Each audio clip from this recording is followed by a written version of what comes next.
Hello and welcome back inside the Parc Fermé F1 podcast number 872. This is Todd. No, Todd, not now. AKA Negative Camera. You know why I've asked you here. You must convince the villagers that I'm harmless. That's exactly what I need you to do tonight. For your kind consideration, we have our very own Paul Charsley. We're going to be talking to him about all kinds of things. Not just F1, but yes, we will cover F1, but we're going to talk about Daytona, IMSA, all kinds of fun stuff. So before doing that, of course, I've got to introduce my guest, and that means I get to introduce Paul. Ripped from out of the wasteland. He's bad, he's beautiful, he's crazy. Hello, everybody. This is Paul Charsley, the International. Hello, Paul. Hello, Todd. How are you? I'm good. I'm good. Good. It's been better, Good. but yeah, it's all moving along here. Halfway through our week, 10 days at Daytona. So some ups and downs, I would say. Oh, that's good. That's good. We're recording, and if there's any hiccups in the recording, it's because Paul is sat in the motorhome, in the driver's motorhome, and on Where's Wi-Fi. the dodgy So helmets? apologies for any audio or video snafus that we might have during the recording. But he's live from Daytona at the track in Daytona, getting ready for the Daytona 24, the Rolex 24. Just came off the hills of a serious practice session, multiple practice sessions, and ultimately qualifying for the Daytona 24. And all that being said, Paul, I guess let's address the elephant in the room, shall we? Qualifying. That may not have gone the way you'd hoped. To say the least. The logical next... Yeah, right. Didn't qualify where you wanted to. So the logical next question about the Rolex 24 is you look at qualifying. It's a 24-hour race. We know that qualifying is one thing, but 24 hours is another. So the logical next question I got heading into the Rolex 24 next weekend is your long run pace. How does it look, and is it possible to nail down the issues of if I was to say, oh, well, the qualifying is tough, but the long run pace, hopefully it looks good. Is it possible to nail down the issues that you're having? Is it the new GT car? Is it the BOP? Is it setup issues? What are your thoughts so far coming out of the Roar and Quali? Yeah, ultimate pace, we weren't able to show it during the qualifying. Obviously, we had some technical issues that kind of put us out, really. We struggled. We thought we'd have a chance at being in the top 10 for sure, and that didn't quite happen. We just didn't. The car just wasn't functioning 100%, and we made the best we could do. One car unfortunately didn't really get a lap at all. The other car got a decent lap, but not as good as maybe it possibly could have. And qualifying for a 24-hour race is not the be-all and end-all, or it doesn't mean anything, but it's always something nice to carry momentum for the team and the drivers going into the race, that you got a good spot, and it's just kind of a little ego boost for you, but ultimately it's not really going to affect whether you win or lose the 24-hour race, right? So, and usually our team doesn't really focus on qualifying generally, because one lap is one lap, and it doesn't really we really always focus on long run pace, getting to know the tire. This year we've got a new car. Even though it looks similar to the old car, it's like 70% different. And everyone has to deal with a new tire. So as I've always said, is you always want to just change one thing at a time, right? So if you got a new car, you'd want to be on a tire, or vice versa. But right now we're changing everything. So setups and everything we knew from the old car, they give you a clue as to where you should go next, but there's no setup. We're basically starting with a blank page to a degree, just with ideas of how things progress with the old car. So it's exciting. It's a lot of work, a lot of late nights and lots of engineering, looking through every single data piece to try and figure it out. But overall, I would say our long run pace is pretty good. The new rules limit tire usage. We've seen that in Formula One. So you have to make tires last more than a stint. If you choose to make tires last, 4 tires last for over 2 stints, or you start going with right side tires, left side tires, that kind of thing. But ultimately, there's not enough tire allocation for you to, every time you pit, to change 4 new tires. So we've been testing that, trying to see how long we can get these new tires, these new Michelins, which are really good tires, honestly. They're very good. So that it's a big improvement from the old ones. So they have longevity into them anyway. But our car's always been kind of good that way. So we're going to have to really lean on long run pace to keep us in the hunt at the beginning. Obviously, the qualifying doesn't mean where we start is whatever, but we want to be far enough ahead where hopefully we can fight at the end and try. And we'll still keep evaluating the car as we go along in the race, because we've really technically only got 3 more sessions to go till we start the race, because qualifying's over. So we'll keep working hard to try and figure out the car, but we'll get the car so it can be adjusted during the race, kind of find that middle ground. So if we go one way or up or down, and we can make we'll try and make those adjustments early in the race, and then hopefully fight to have a real tiger at the end. Yeah, it's interesting. You've got hopefully, obviously, as you said, long run pace. Hopefully is there. You're going for that long run pace. The Michelin's, your car hasn't been, even last year wasn't known for chewing tires off that car. So Right. so hopefully that new tire delivers a performance, but that car's still easy on those tires. Makes most effective use of that. That hopefully would give you advantage. I was wondering, Paul, when you got down to the practice sessions, it's been a winter break for you guys, coming in, knowing that hopefully the tire performance is there. Hopefully that long run pace is there. Did you spend a lot of time, Paul, just, knocking the dust off, working on your driver changes, working on wheel changes, working on that pit stop mechanics to maybe give you another edge too? Yeah, absolutely. Yeah. I mean, every little bit counts. This year is more competitive than ever. And you're going to see yellows. There's a lot of pit stops during yellows, and if you can, save half a second somehow, that could be 2 positions on track.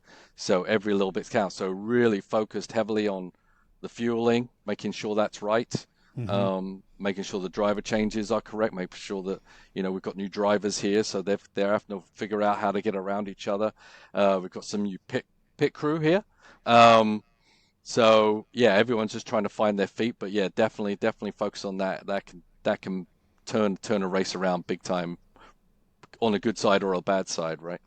Yeah, you bring up a really good point about the field. I looked at the list of drivers in IMSA and for this season, and quite honestly, and you know this far better than I do, it literally is a who's who list of some incredibly talented drivers in just about every car, Paul.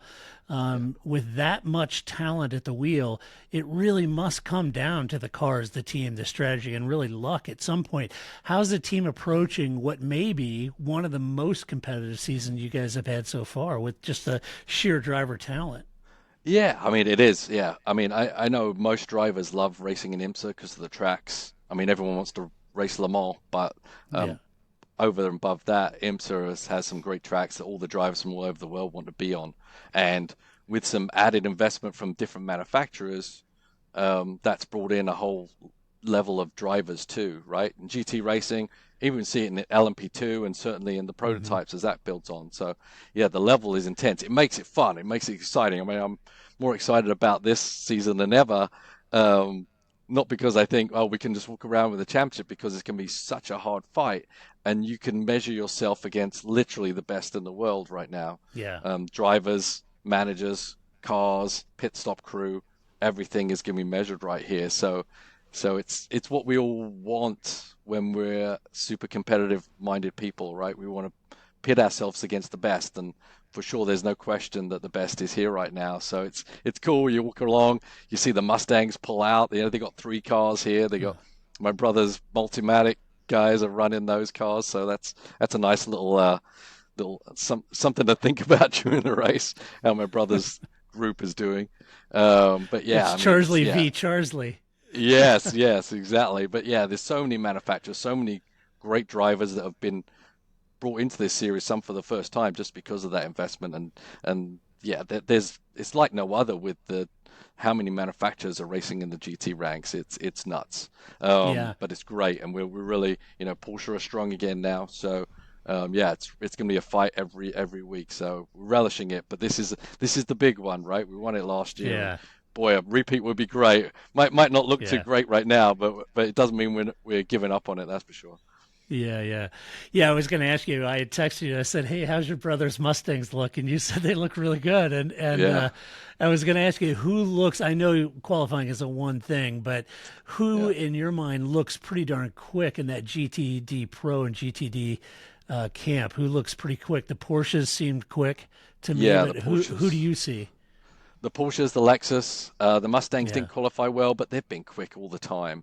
yeah, Um, and the Lamborghinis, although they're dealing with an Evo car, so maybe they're having maybe similar growing pains right now. But anyone coming yeah, into the field with a year under their belt without a changing car, I think have a slight advantage right now.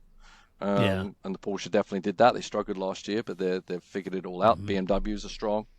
I mean, yeah, it's the Mercedes maybe not as strong as they were last year, but we'll keep them behind us. Yeah, yeah, no doubt, no doubt. We talk about the number of races in F1 all the time. When we think Mm. about Formula One and all the races, it's 21, 22, 23 races. And we always talk about the grind that has. But when I think of about the heart of racing, your team, your resources and the amount of racing and multiple series. You've got a Le Mans program with a Valkyrie. You've got, you're racing at Bathurst. You've got IMSA. When I think about the number of multiple series that you guys are in, how taxing is that to your team and you personally, and how do you approach resource management and logistics to engage such a crazy schedule across multiple series? You're talking about GT3, Le Mans, last year SRO, GT4, yeah, yeah. SRO. Yeah. How do you, if, I mean, I feel bad for the F1 guys with, they're gone for months at a time, but boy, you guys have got a grind this year. Yeah, it is a grind. Yeah, I'm doing way over 20 races this year myself personally. So, Yeah. not I don't love every bit of it, but yeah, you got to measure yourself and know, there's some of the WEC races I maybe could go to, but it's like you just got to pace yourself, right? Ian's involved in Yeah. everything. It's harder for him than anything, but even there, we've got so many Yeah. things going on. We've got three clashes with WEC versus IMSA, so he can't be at everywhere at the same time. So yeah, we just got to plan it out. We do have some crossover, but the team's getting bigger, so a lot of people are going to be more specialized on the IMSA side. We've got people that just do IMSA, we've got people that just do SRO. We've got in Europe a whole different group of people, primarily, from the Aston Martin side. So yeah, it's difficult. You look at the year, and I think I sent it to you, my calendar for the year, and you look at it, it's kind of nuts. I But you did. gotta, It's, yeah, it it's is. if you didn't love it, if you didn't love it, you probably hate it.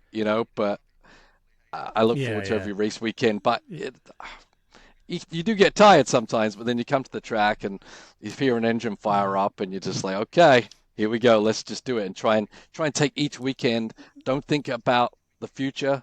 Don't think about the past. Just get to that race and deal with it and try and be as successful as you can and then move on and try and Yeah. when you do get some downtime, try and make it fun, try and do something just to Yeah. not go back to the house and start banging it out. There's always work in between races, but I've tried to pace myself and try and get away from it completely on Hmm. you can't go away for 2 weeks in a row, but a day here or a day there just to kind of wipe the slate clean a little bit and start again. So you got that energy when you get there. In my position, you got to have the energy that kind of bleeds into the team, right? So you can't go in Yeah. there going, "Oh, geez, I'm really tired, guys."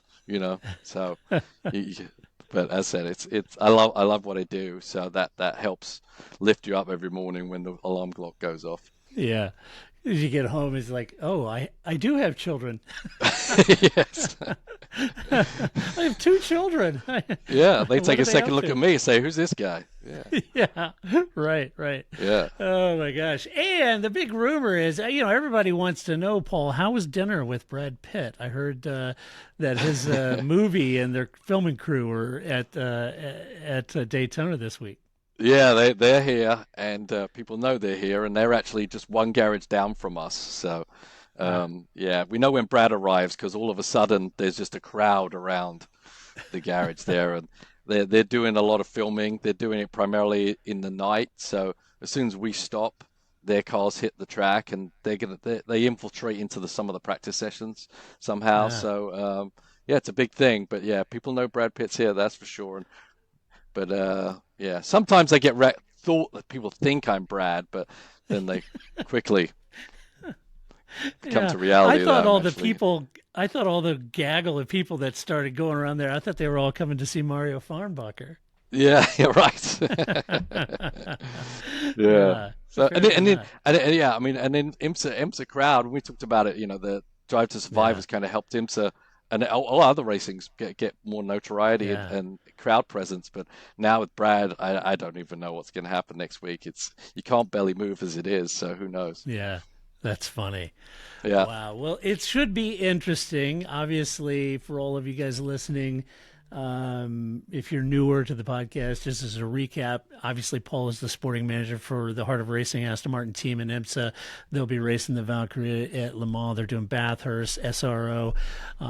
So this is a fantastic series. And I'm not joking, folks. Go look at the roster and the team driver lineups yeah, for IMSA this year. It is a who's who. Every one of those drivers, well, almost every one of those drivers is just world class. I'm sure Paul could tell us a few that aren't, yeah. but I'll be. yeah, but all that being said, great drivers. Paul, Heart of Racing expanded their driver lineup. They got some great, like I just mentioned, Mario Farnbark and others Yeah, that are on board. Gunn world and champions. Yeah, for sure. Yep. yeah, Alex Riveros and some great drivers. So watch this space next week. His season starts at the Rolex 24 Daytona. So make sure F1 isn't here yet, and if you're looking for serious racing, this is it.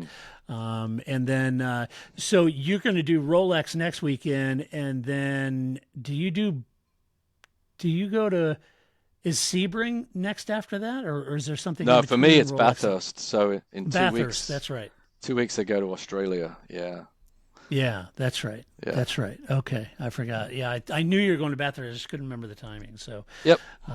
but yeah, watch this space, folks, and watch this series and cheer for harder racing. So it's pretty Yeah, please exciting. do. Yeah. Um, let's talk about some F1 news a little bit, Paul, because Grace Okay. and I had the opportunity to discuss the moves at Haas with Gunther Steiner being let go from Haas. I think most of our listeners that are regular listeners would be very keen. They heard Grace and I's opinion on it, but I'm sure they'd be very keen to get your thoughts on the situation and your thoughts on the new team boss and what you think is going on, or what you think about what is going on over at Haas. Yeah, yeah. I mean, it's a long time coming. I know you've been calling for it for a long Mm, while, right? yeah, yeah, Gunther. I think to some degree, he became too big for his role in the team. His whole drive to survive persona. That's got a rub on Gene Haas, I would think. I would Is think it the so. Gene Haas F1 or is it the Gunther show? Yeah, And and exactly. and and and that's one thing if you're doing well, right? Yep. Toto gets a lot of PR, as does Christian Horner, but you're winning races, winning championships. But Yeah, when you're the last team on the grid, that might grate you after a while. And I know it's a they were good good point. buddies and everything, but sometimes it takes a time, takes something. You got to change. They had to change something. You know, Yeah, we know we talk about money, but there's something missing in their processes. They weren't making progress even their upgrades didn't do what they thought. So there's something lost in the system there. But they hired within, which should make it a little easier the transition mm-hmm, because mm-hmm, rather than mm-hmm. bringing in someone new who had absolutely no idea how they were doing it before, when anyone that works for anybody else, they see if they're lower in the ranks, they see how things are run. Well, if I ran the show, this is how I would do it. I would do, Yeah. and maybe the transition could be smooth, but um, I, it's still going to take more, I think. It Yeah. really, to some degree, it would take a real ripping up the sheet, and that's maybe not going to happen. So, Yeah. but it's not going to change overnight also, right? Things just don't change overnight in Formula One. And if there's not something radically changing within the team with investment or whatever, then I'm not sure the results are going to change that swiftly, but could be Gunther was holding the whole show up. That does happen, things funnel Yeah. through somebody and they become a stopping point if that's the way they've structured it. And maybe a new structure. We saw it at Williams, a new structure, a new man, calling the Hmm. shots, changed things quite quickly, even though, they couldn't really, radically change new parts and everything. Just literally looking at systems and processes can change the performance of a car as well as, a wing upgrade, for say.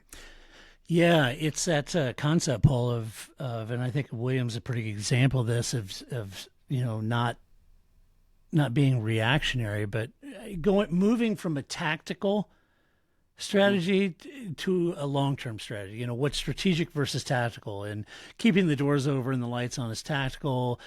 Investing in the right areas for a long-term strategic recovery for Williams is certainly what James Right. Vowles brought him. And I'm curious. I mean, even with Komatsu coming in and taking Gene's place, or not Gene, Gunther's place, given the car is mainly completed, designed, I think you're right. I don't see this changing overnight. I think this is going to be a long-term plan, and therefore Gene probably should, pop some popcorn and settle in for a long-term plan. And the question is, can Komatsu deliver that engineering-focused, Yeah. long-term, And strategy and is versus tactics? Yeah, and is Gene patient? And is Gene the problem? Is Gene's outlook on the Right. process? We knew Doralton we didn't know who they were. And sometimes you can have investment, but if those investors don't understand how the system works and what a greater investment equals results kind of process is, if you just think, well, you just need to work better, with the resources, this is all you get, do make some magic. It's nearly not possible in Formula One for sure. It's hard enough in other racing, but Formula One, it's nearly an impossible feat to do that without continuing improvements and finances and structures and equipment and everything. Yeah, when you juxtapose Haas and Williams and you look at those two scenarios, there's no doubt that Williams were a team reduced to basically covering costs and at least breaking even to provide a lifestyle for the owners and a continuation of their legacy and retaining their employees and that kind of thing. When Hmm. Doralton, with them investing a few years ago and then James Vowles coming on board and Pat Fry, the investment has increased in the team. And there's no doubt that James has suggested it's going to take that investment into the budget cap levels for a long-term plan to realize significant performance gains over time. And most likely, a gain that won't be fully evident maybe until the 2026 season with all the technical regulation changes. Hmm. It's a change, though, in their approach from chasing, as I said, chasing their tails, putting out fires, and scrambling to make ends meet to one of more strategic versus tactical that should pay dividends with James and Pat at the helm. And when you juxtapose that with Haas, and Gene's expectations realistic in that he wants to see some progress, wants, he's got limited resources, wants to see that progress before he puts more money in, or at least that's the suggestion from the articles I've read about him. Hmm. And this can't be just an F1 phenomena if you consider things like the series you're in IMSA and WEC and the amount of investment from LMP all the way to GTD. You've known and know a lot of owners in both series. How do you see their approach? Are they reluctant to invest ahead of revenue, or do most of them know that it takes that investment to have a chance to perform or even achieve a revenue stream in IMSA or WEC?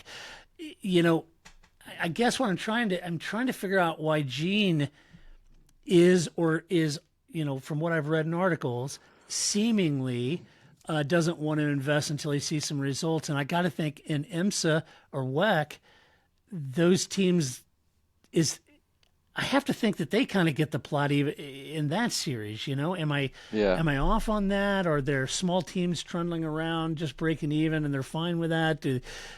I don't know. Is there a correlation between the two series? Yeah, I mean, it's more likely you can achieve it here to a degree. You run one car versus two. You have a tight-knit Hmm. group that you keep happy. You can work at a smaller level, but you walk around the paddock here and you see Penske, and they're a massive, and they've got a lot Yeah. of people there, and each person is very fine-tuned in what their position is. When you get down to the GT ranks, you need someone with more depth that can work different positions, not just left rear tire person, that kind of thing. So you need a bit more uh, Hmm.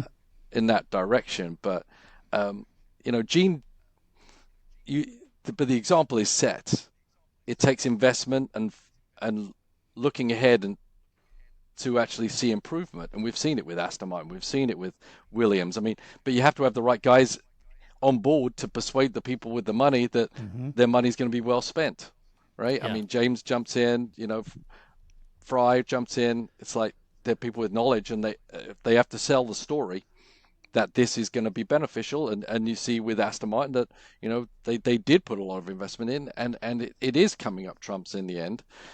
So for Gene to think he needs to see a positive improvement without that is naive, I feel. And as I Hmm. said, you don't need your team to prove to you. You need the history of racing, to Yeah. prove to you that that's what it takes. And you cannot expect to just trundle around at a low budget and expect miracles. It just doesn't happen.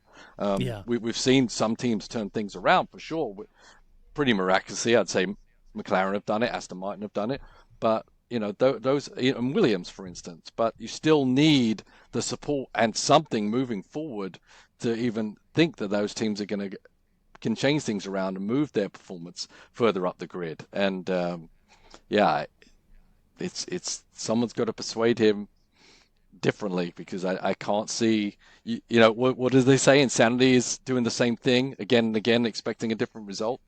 That's kind of what he's asking Hmm. for, a different result, Yeah. without changing things Yeah. radically in the team, right? It's not, you're building within. Oh, Yeah. it's the same people then, Gene.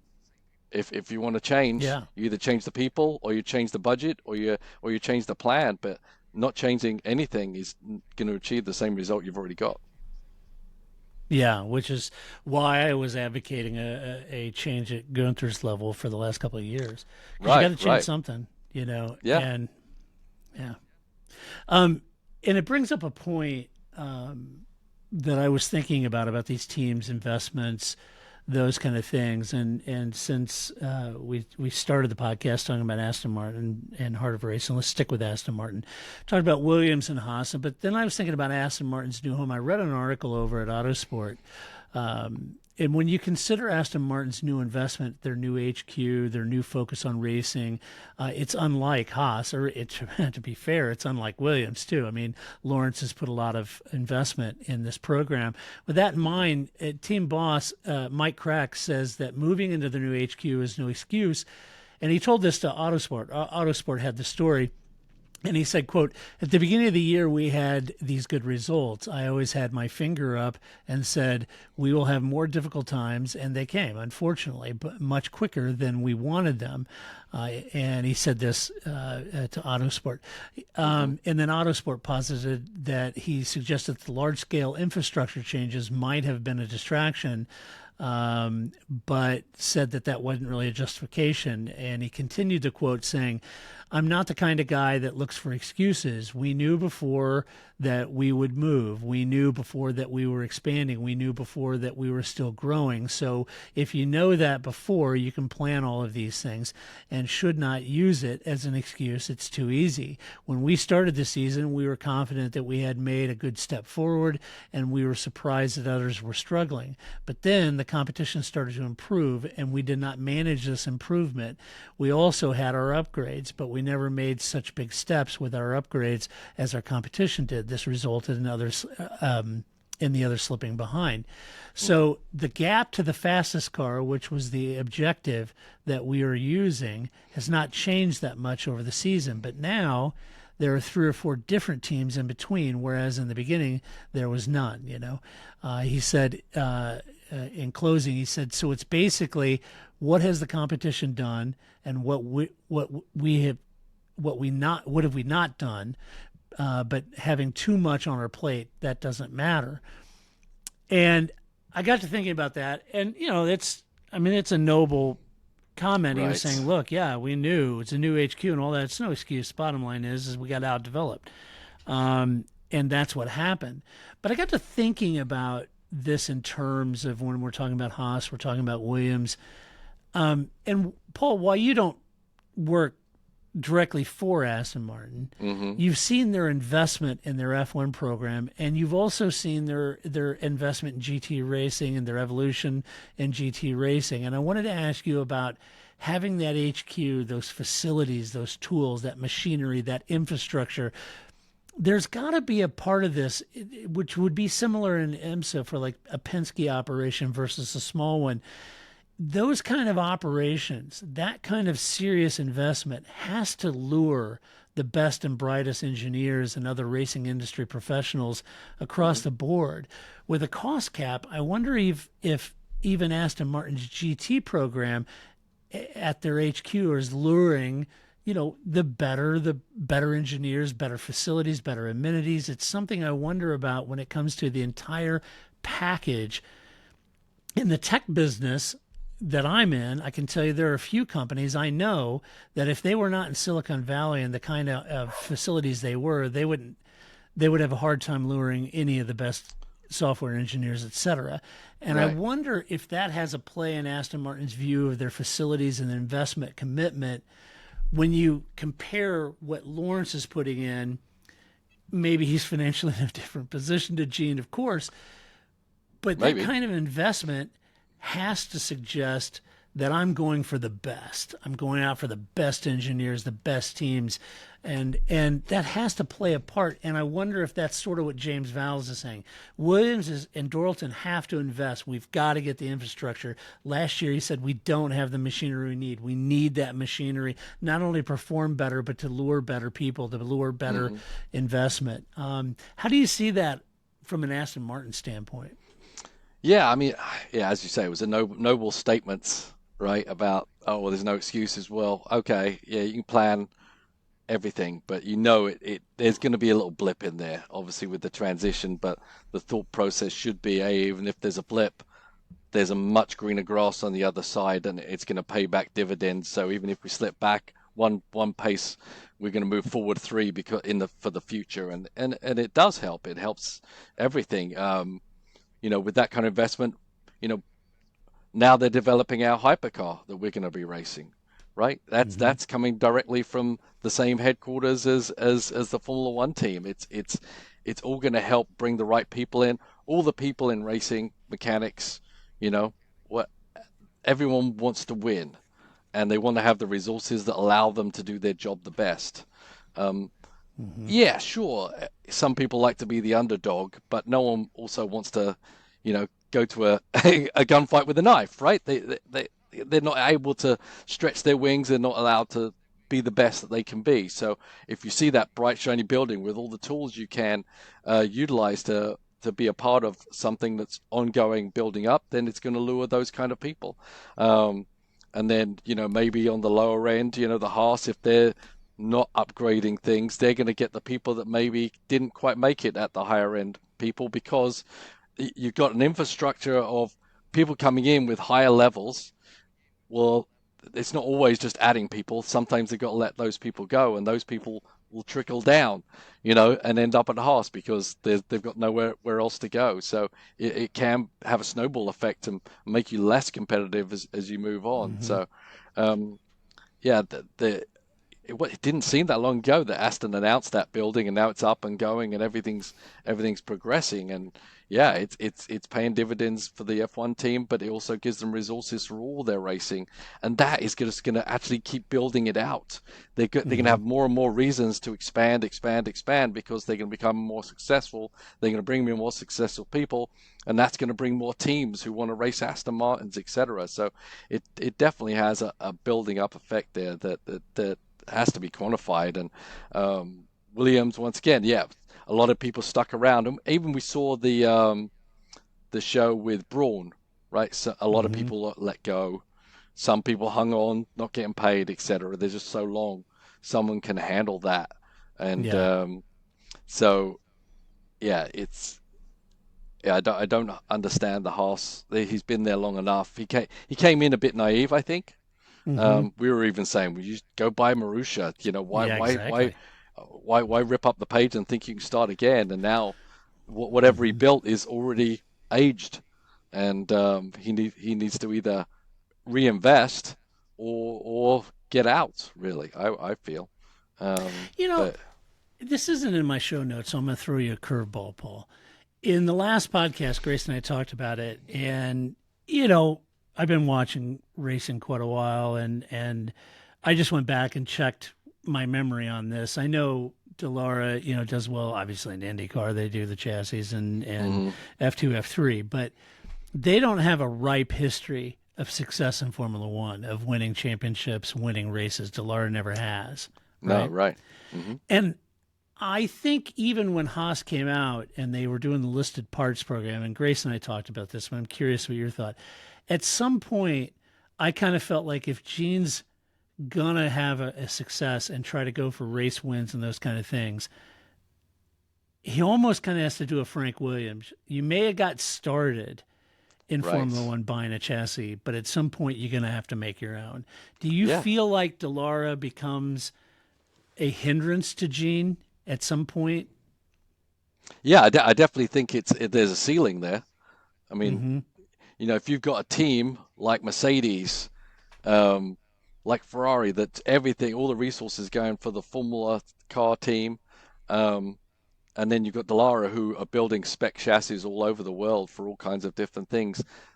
They can't do it all and be fully focused on Formula One. I think they're Yeah. spread pretty thin. They got resources for sure, but it's not the same thing. And yeah, technically, Gene's driving a customer car, even though customer cars aren't allowed, right? It's a Yeah. spec'd out car from a different manufacturer, and but that takes investment, and it just doesn't seem like Gene's ready to start. That seemed like that was a good stopgap. I think it was, but Mm-hmm. yeah, I by do this too. point, I feel like they should have moved on to building and designing their own program, start bringing in the right people. But seems Gene just kind of wants to kind of leave it as it is, which is probably very affordable for him in comparison to reinvestment Mm-hmm. into building your own chassis and building premises and everything like that. But it also, he has to be realistic that that's the results that are going to come from that. Yeah.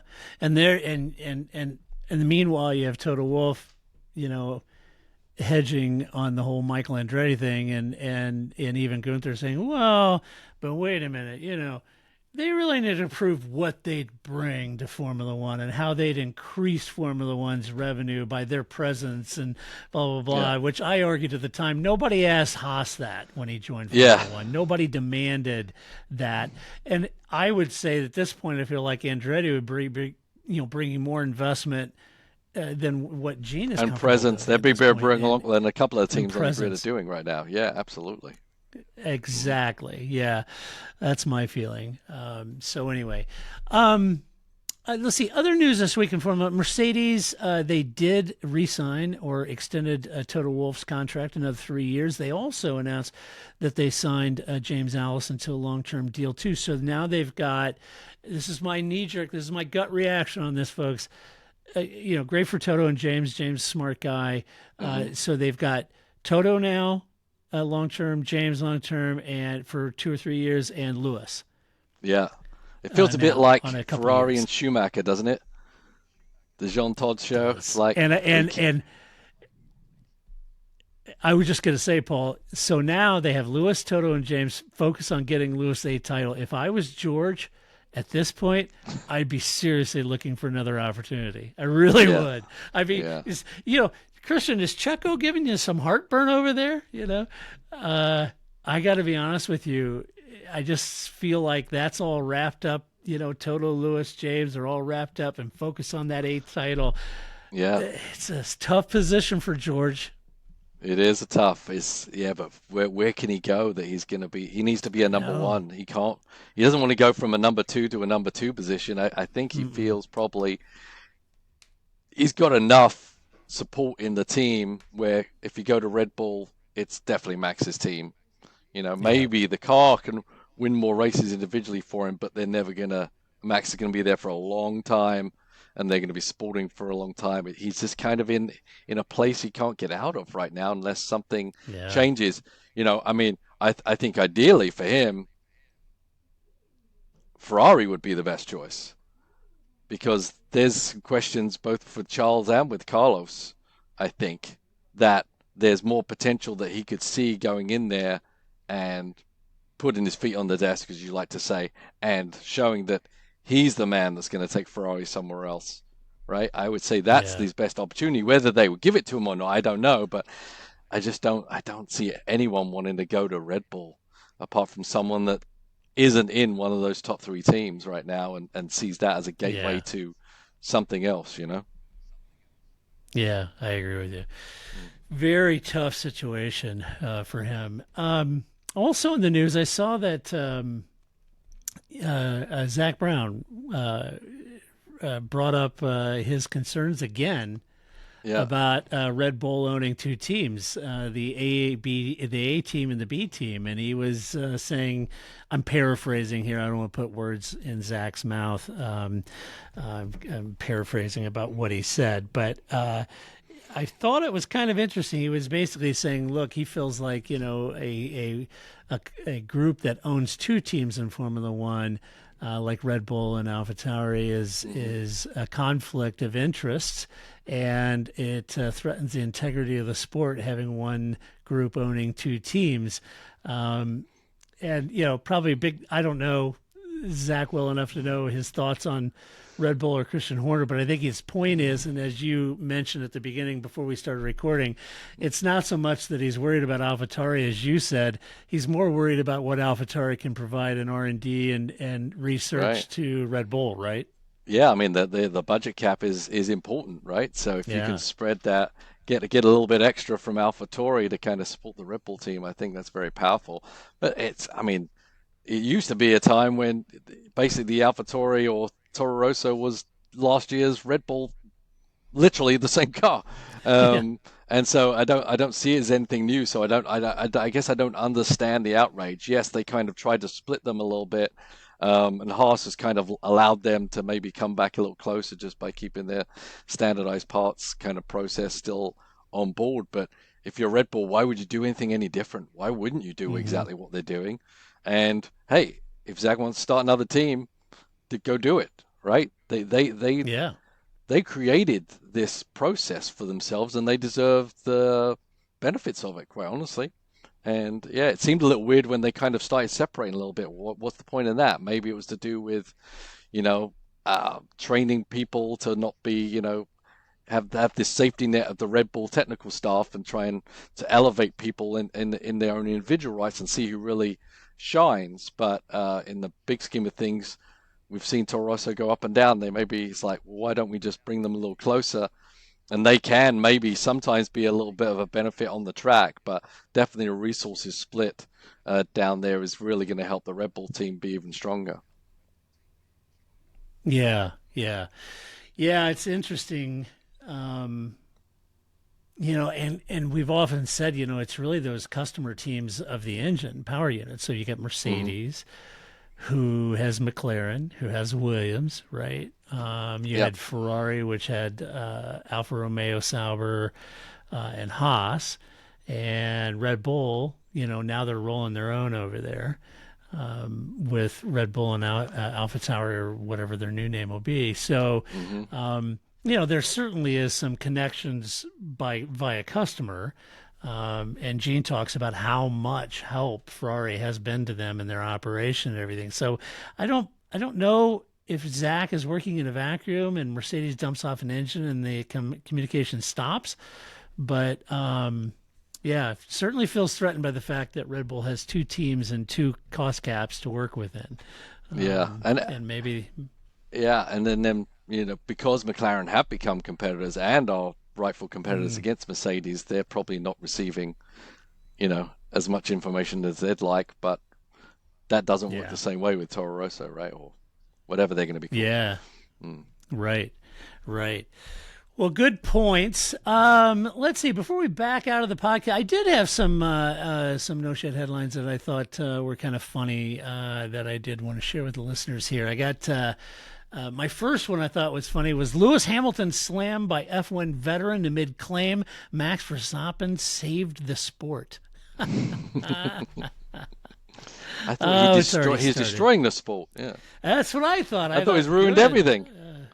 Yeah, goodness gracious! I thought he ruined the sport, and he was the reason people were leaving F1 in droves. So, I like this chap's glass half full approach there. Let's see. Oh, next one is Damon Hill's son had F1 dream, but quit racing and now works in Grand Prix hospitality. And I say, good on him. Not everyone's a Formula One driver. No. Not everyone, Damon, is Graham Hill. Right? Graham Hill Your just buddy. had that. You just love Damon. You just love any opportunity to bring up Damon. Yeah, not everybody has that je ne sais quoi that Graham. Admit it, Paul. The snidely whiplash mustache, the Speedos poolside. Graham had a certain panache, did he not? He definitely was an original. Yes, he was. He was an original. Yeah. That's for sure. Did you ever get a chance to see him drive, like any historics or anything over in the UK? Did I see Graham drive? I don't think I... Well, yeah, I did, because wasn't he still driving in like 75? Yeah.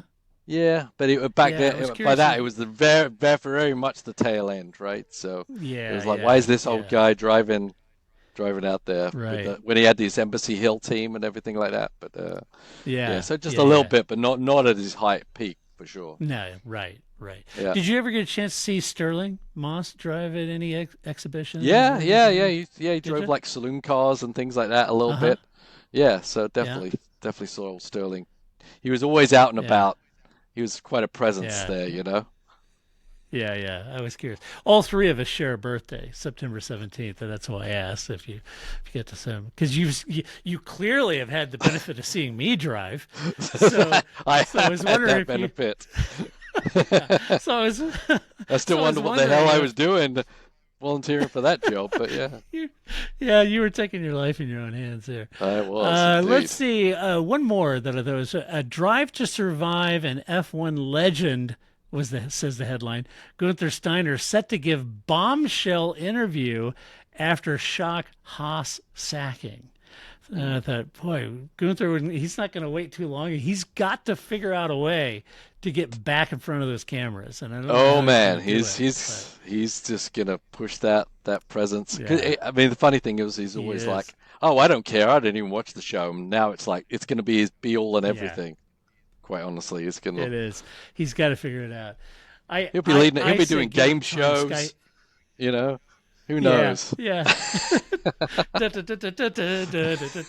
I say give him time. Sky Sports will pick him up because they want to ride whatever wave of popularity he has. They'll ride that horse into the ground. They are definitely going to bring the Gunther into the booth. I promise you that. Yeah. Yeah. I can see him, puttering around the grid with a Sky microphone. That'll be interesting. Yeah. So, anyway. Yeah. All right. Well, Paul, best of luck next weekend, my friend. Thank you. The Rolex 24.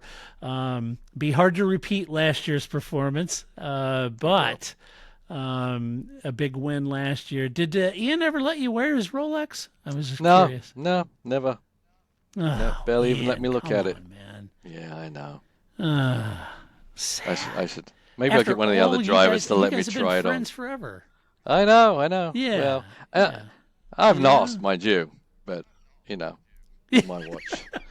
But yeah. I mean, the good thing about this race, it's a big race to win, and we won it, and that's awesome. But I'm still driven by championships, and so this is race 1 of the season of 11 races that we've got to do on IMSA, and so thing is just even if it doesn't go all roses, we've got 10 more races to catch up. So Yeah, right, right. How's Ian feeling about it? Is he in good Yeah, spirits? he's in good spirits. It's Yeah, when things aren't going well, you don't sit there and go, oh, well, it'll be okay. You have to be proactive and try and fix the problems, right? yeah, So yeah, so that's what yeah. we're doing. We've got 3 days between being on the track again. So right now we're stirring the pot and trying to fix Yeah. all the woes so we can roll into weekend in a bit stronger position. So So you wound Ian up and you let him go. Get he's ready to go going. find Yeah, some I don't need to wind solutions. him up. Yeah. He winds himself up pretty well. Yeah. That's good. That's good. Excellent. All right. Well, folks, tune in next weekend at the Rolex 24. You get to watch Harder Racing and cheer Paul and that team on to Yeah. to a And if good you come into the result, race, hopefully. say hi. I may not Yeah. have much time, but I Yeah. always like just wave to Yeah. me. Yeah, Yeah. Parc Right. Fermé. Yeah. Right. It's Right. like, all right. Yeah. Yeah. Yeah, Paul will be so busy this year he won't have time to carry around those 8x10 glossies that he autographs for people. No, He won't it have it is a time for busier that, week, sadly. that's for sure. Yeah, Yeah, it's yeah, very for busy. sure. Excellent. Well, best of luck next weekend. Thanks for you. squeezing in a podcast this week. We appreciate giving the update on your progress and everything and sharing your You're welcome. thoughts. And I will be back next weekend. I'll go find Grace. We'll come back and we'll talk about some F1 news. So until that time, this is Todd, a.k.a. Negative Camera, saying so long. That's it, man. Game over, man. It's game over.